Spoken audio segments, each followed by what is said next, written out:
Coach. Yeah, you bet. Thought we came ready to play, and liked especially what our response was when we got stopped on fourth down. The defense come out and really not hanging their heads, and just the very next play getting the takeaway. And so a lot of different directions that thing could have gone after getting stopped there.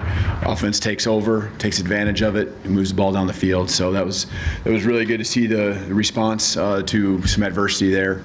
I'd love to see us do a much better job at the fourth quarter, just finishing. Got some drops there that our guys don't make, and so we got to play better there. And then a couple penalties at the beginning of the third quarter, just it's nonsense. I mean, we gave them a touchdown really because the ball would have been kicked out of the end zone. And so I love the energy on the sideline and I love the excitement, but we got to run off the field, right? So we just got to take care of those things, because those are things that can kill you in a tight game. So one thing I do want to do, I want to shout out our fans, because it's 11 o'clock kick in the morning, and just getting here earlier and all of that. I know people travel to get here, but appreciate the energy that they brought. And then also our student section, just noticing that our student section was full from start to finish. Our guys feed off of that energy. They really do. And we got to make sure we continue to do our part to,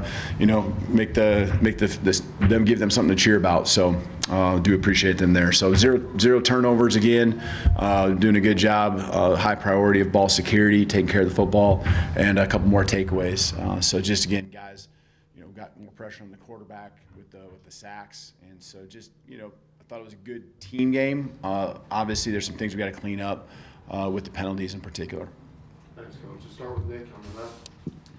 Yeah, Ryan Williams, first over here, first 100-yard receiving game for him since Georgia last year. What was the message to him to get him back on track, coming back into the lineup? Yeah, I think he's just hungry to get back out there and do what he does, and so missed last week and, wanted to be better than what he was in week one. And so he's, went back to work, and, it was good to see him and Ty connect. Not some easy throws that I think get a guy going, both Ryan and Ty, but then also some of those deep sideline throws, those aren't the easiest. And so they worked extremely hard on them. We were very intentional on making sure the timing of those routes were good all week long in practice, and they went out and executed. So it was good to see him, do his thing, because he's obviously crazy explosive, especially once he has the ball in his hands. Back right, Chase. What did you think of Ty Simpson's play? I think at one point he was like 13 out of 14, I think, by halftime, but just his accuracy and decision-making. Yeah, he's really, I think, in the last two games, slowed the game down, stayed within himself. I feel like just where his head's moving and where he's seeing and going through his read progressions, he's just been so disciplined on it. And, I think it continues to feed on itself when he just stays the course and, trusts the guys around him and doesn't try to do too much. The reads will take you where the ball needs to go. And, it isn't a talent question, right? I mean, he can throw the ball where it needs to go, and, has been super accurate. Unfortunately, we dropped a few balls for him at the end, and, we're going to need those. And but he's been playing really well the last 2 weeks. I think he's risen to the occasion. We challenged him last week a little bit, and, like where his head's at. Let's go to Katie on the front left.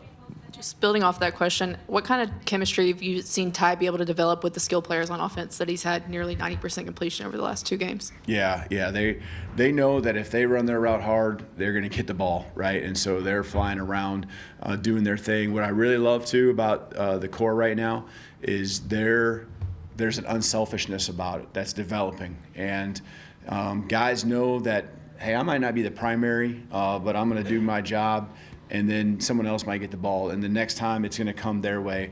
I saw that happen a couple times today, and so the guys just playing for each other. We call some of them running around for the love of the game. You're clearing out. You might get the ball. You always got to be ready, but you're running 100 miles an hour as fast as you can.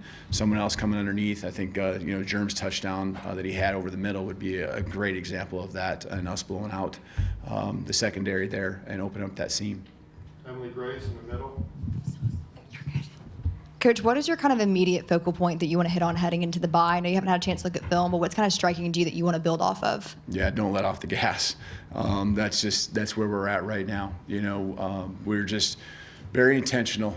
We've been intentional, and when I say that, like there's everything we do has purpose, and so moving with purpose, and just how we operate within the building, and the guys have an energy right now that's becoming contagious. They see and are reaping the rewards of it. They see what we're capable of. They know we're still so far from being where we need to be, but we've taken a couple steps here the last 2 weeks. Let's go to Charlie, front row on the right. You mentioned in your opening just the 4 sacks. How good was it to see you guys kind of finish at the quarterback today? Yeah, that's great to see. Mixed in some pressure at times, but there were some sacks where our guys just won their one-on-ones, and continuing to work off each other.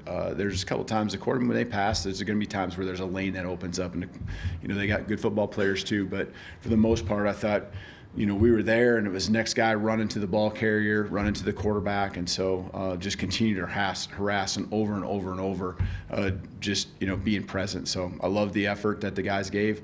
We'll see more on the film, but it seemed positive. Let's go to Joe, quarterback on the left there. Coach, the team looks a lot tougher since the Florida State game. What's the best way, I guess, that you found to encourage that during the game week?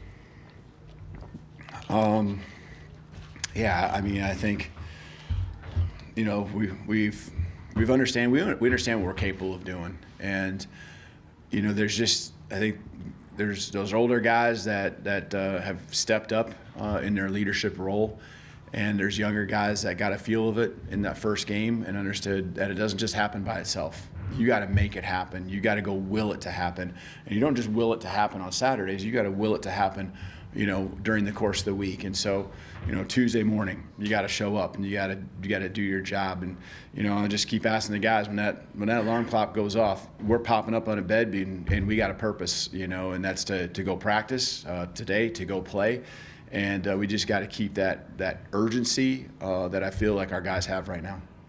Let's go to Colin, right side. Hey, Kalen. There was seemingly some doubt from the fan base about, Ryan Williams and his impact and what he could do. And I'm curious, did you see a guy who, wanted to play with a chip on his shoulder, with something to prove heading into, I guess, SEC play? I think sitting out last week, he certainly, I think that goes for any player that has to sit out for any type of injury. You love the game, and you love being out there, and you miss it. And so he had a great week of practice, and I think a lot of it has to do with just being on the sideline last week and not being able to play. I would expect the same out of some of the guys that, we're hopeful to get back here very soon, here in a couple weeks. So, not that the guys take it for granted, but I think they really you really have a different perspective when you're sitting on the sideline, and all the work that you're putting in, puts you in that spot. You want to go out there and get your opportunity. And I think, again, he took advantage of his opportunity, not just today, but all week long in practice. Okay, we'll finish up with Joe, second row in the Coach, you gave running backs 15 carries, and they mustered 45 yards. Are you pleased with the production of the running game, and is the key to getting more production either on the running back group, the offensive line, or maybe something different? Yeah, I think there's certainly an area where we can improve in the run game. We have to. It's execution. It's probably that's where it starts. I think the ability to be physical exists, and we just got to continue to work on it. I know the guys want to do it, but that's definitely an area where I can see us continue to emphasize, and I'll watch the film exactly what was the execution, or were we not technically sound and executing our job. So we definitely, when you rattle it off like you just did with the numbers, that certainly leads me to believe there's a lot more potential. So I think pass opens up the run opens up the pass, and so I thought early on in the game we had a commitment to running, and that opened up the play action and the windows in behind.